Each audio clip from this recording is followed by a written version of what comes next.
I just wanted to talk about today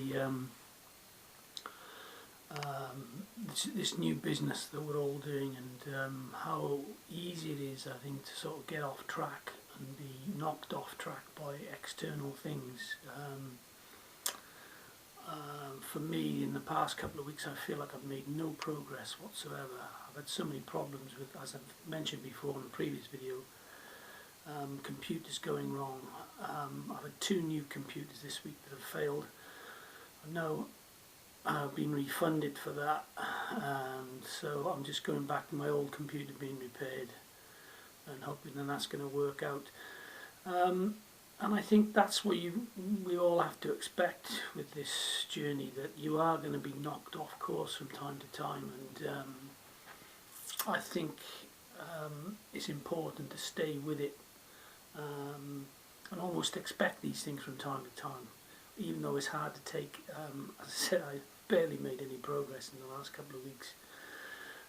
It feels like something's fighting against you sometimes, I think, and you just have to be philosophical about it and say, well, that's just life. I'm going to plough through it. I can imagine just thinking ahead in a month's time where hopefully all these problems are being resolved and I'm up and running and advertising on YouTube, which is what I'm trying to get in place, and hopefully getting my first commission on that. So I'm just going to keep my fingers crossed on that.